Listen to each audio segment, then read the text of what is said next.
sur Chris Yapi TV, né.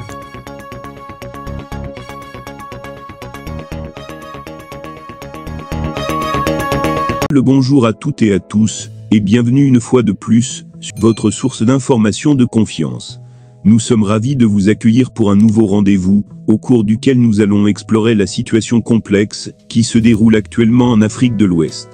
Dans le viseur de l'actualité, nous avons les commentaires enflammés du président français, Emmanuel Macron, à l'égard du Niger. Emmanuel Macron a récemment publié une lettre au ton particulièrement sévère à l'adresse de son homologue nigérien, Abdraman Tiani, président de la transition au Niger. Dans cette correspondance, le président français a exprimé une inquiétude profonde concernant le sort incertain de l'ancien président nigérien, Mohamed Bazoum. Bazoum a été renversé le 26 juillet dernier par un coup d'État, après quoi il a été placé en détention. Le président Macron a été catégorique, dans sa lettre en appelant à la libération immédiate de Mohamed Bazoum, de son épouse et de son fils. L'Élysée a fait savoir que la France était déterminée à œuvrer en faveur du rétablissement de l'ordre constitutionnel au Niger. Les tensions se sont exacerbées lorsqu'un communiqué du régime militaire actuellement au pouvoir à Niamey a affirmé que Mohamed Bazoum avait tenté de s'évader de sa détention. Il est essentiel de noter que les avocats de l'ancien président ont vigoureusement contesté ces allégations, rejetant toute tentative d'évasion.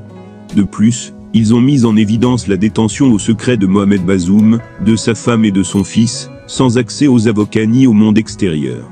Le médecin de l'ancien président a également été empêché de lui rendre visite, même lorsqu'il apportait de la nourriture à la famille. Cette situation alarmante a été confirmée par un des avocats de Mohamed Bazoum. Pire encore, l'entourage du président déchu n'a plus eu de nouvelles de lui depuis la nuit de mercredi à jeudi. Le gouvernement nigérien, quant à lui, a réagi en dénonçant que vers 3 heures du matin, Mohamed Bazoum, accompagné de sa famille, de 2 cuisiniers et de 2 éléments de sécurité, aurait tenté de s'évader de son lieu de détention. Ce plan d'évasion, qui s'est révélé infructueux, aurait été orchestré en 3 phases. La première consistait en une évasion vers un premier point de récupération près du palais présidentiel, où un véhicule banalisé était en attente. La phase 2 impliquait que ce véhicule les conduise vers une cachette dans le quartier de Changaré, à la périphérie nord de Niamey. Enfin, dans la phase 3, un déplacement était prévu vers des hélicoptères appartenant à une puissance étrangère, avec pour objectif de les infiltrer au Nigeria, à Kebi.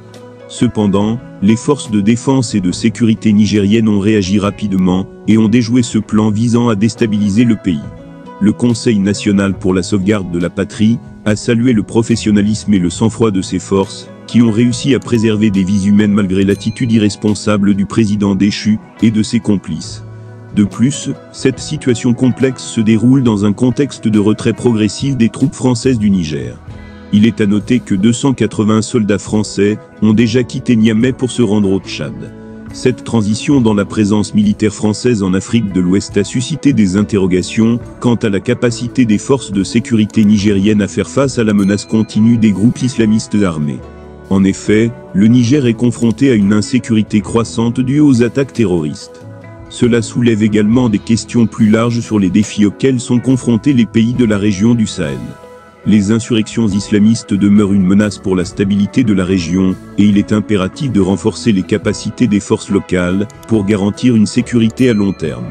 En résumé, cette situation est extrêmement complexe et évolutive. Les commentaires d'Emmanuel Macron ont ravivé les tensions dans la région, et le sort de Mohamed Bazoum reste incertain. Le retrait des forces françaises du Niger ajoute une nouvelle dimension à cette dynamique déjà complexe. Nous sommes très intéressés par votre opinion sur ces événements. N'hésitez pas à partager vos réflexions dans les commentaires. Si vous n'êtes pas encore abonné à notre chaîne, nous vous invitons à le faire.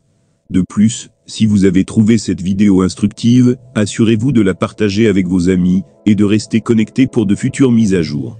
Merci de nous avoir rejoints, et à bientôt pour de nouvelles informations. Au revoir.